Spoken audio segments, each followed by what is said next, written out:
में बड़ी लयदार लोग बानी। पूर्णाडी लयदारन के धरती बा, लयदारन के गांव बा। ई हमा जहवा हमार हाथ के इशारा चले लयदार कलाकारें मिली हैं। हमनी तो कुछो नहीं कि हमनी कुछो औकात नहीं के। ए गांव में बचपन से ऐसा हमारा माहौल मिलल। हमारी हमारे चाचा जी विराजमान बानी, बुचुन चाचा जे ए गांव में ऐसा माहौल लोग बना के रखे ताकि ओकर तनी मानी छिटका हमारा ऊपर पड़ गए। अब न तक ऐसा माहौल ना लोग बनाते तो हमारा कोई असर चाहे छिटका ना पड़े। सबसे पहले धन्यवाद हम देव अपना परिवार के लोग के कि पूर्णाडी में कोई भी फंक्शन होला, चंदन भाई एक मिनट खाली शांति से बात सुन लो। पूर्णाडी में कोई भी फंक्शन होला, चाहे छोटा फंक्शन होके चाहे बड़ा फंक्शन होके, लोग सबसे पहले प्राथमिकता अपना घर के बेटा ब्यास अंकुर के देवेला। एक खातिर हम बहुत धन्यवाद है धरती में जन्म लेके बा। नैन छुरी से कटारी हो गई, रूप के दुनिया पुजारी हो गई।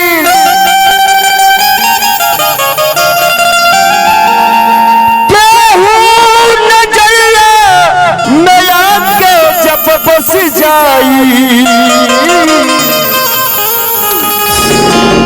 बुझी हाथी प्रेम के बीमारी हो गई।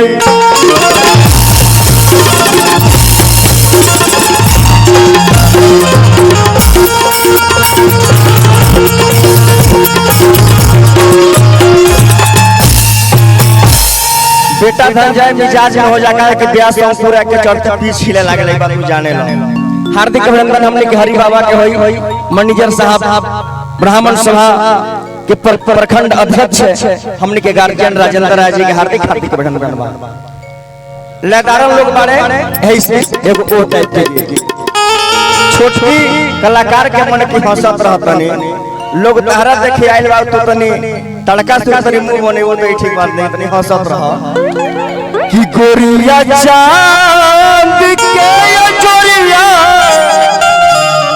अरे किनियन को बाड़ू ये मिजाज चाहत रहे चाचा, लेकिन भइल ना कि गोरिया चांद के जोरिया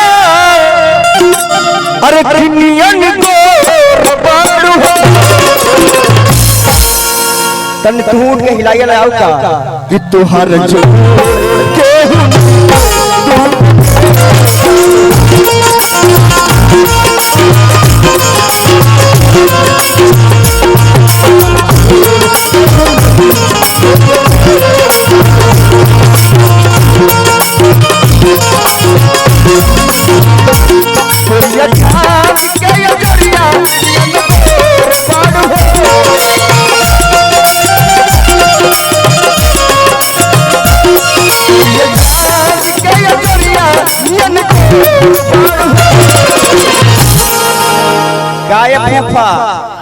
तोहर निशा फाट गई का बुझा रहा है। एगो इनका फ्रूटी व्यवस्था कीजिए भाई कानून से कि तोहर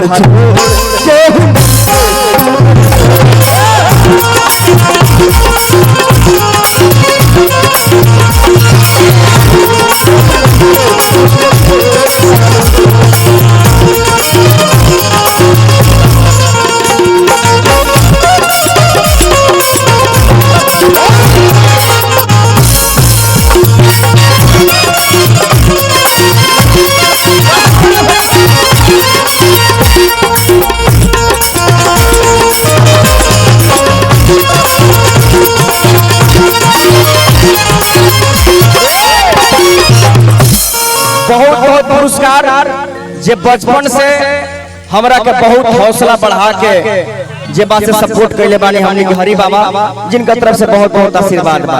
अब मैनेजर साहब ध्यान दी हैं तो हर बात आओ का कि तोहर ओठ चटकार बाबुला बिनियन काले उगल बने शराबी नियन काले उगल बने न शराबी। गाना बजाना के भाव होके के चाहिए। अरे ठिठोरी रासा अरे ठिठोर पाड़ू अरे ठिठोरी रासा अरे ठिठोर पाड़ू तुहार अरे केहू नहीं खे तुहार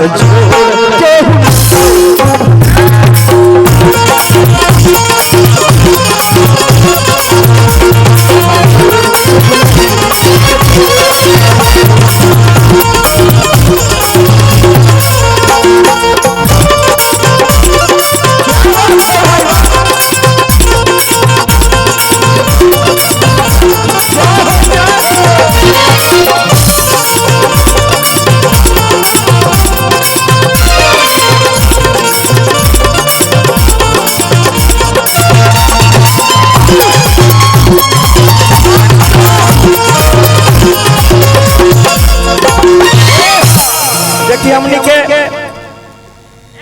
लेस्लीगंज प्रखंड के ब्राह्मण सभा के अध्यक्ष श्रीमान राजेंद्र राय जी हमने के मैनेजर साहब राजेंद्र बाबा की तरफ से बहुत बहुत आशीर्वाद आशीर्वाद हमेशा से ही अपना बबुआ बनौले रखे।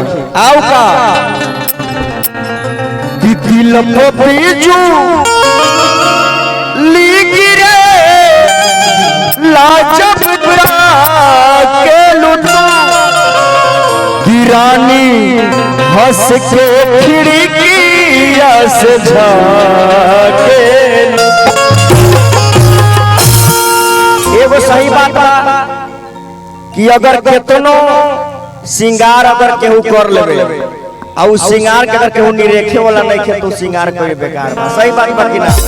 अगर तू जेकरा चाहता रो अब अगर वो रास्ता में ना मिलो तो लिपस्टिक लगावला से कोनो फायदा बा? सब डाल बा। हां सब डाल बा। का फूफा सही बात है कि ना? आप तो ही बाजे ना देखी आपको व्यवस्था में खराब मत कीजिए। हां कितन बीजू निगिरे लाजब के लुटू रानी हंस के खिड़किया से झाके। अरे तू तो मत बसंती अरे की झाक झोर पाड़ू तो तुहार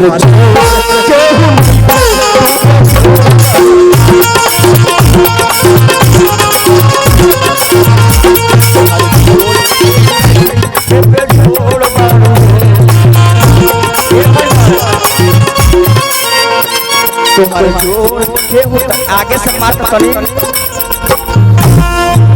एक बार तनी पाछा से मार दे एक बार तनी ऊपर से मार एक बार तनी नीचे से मार के गिराओ तो बाहर डाल सरवा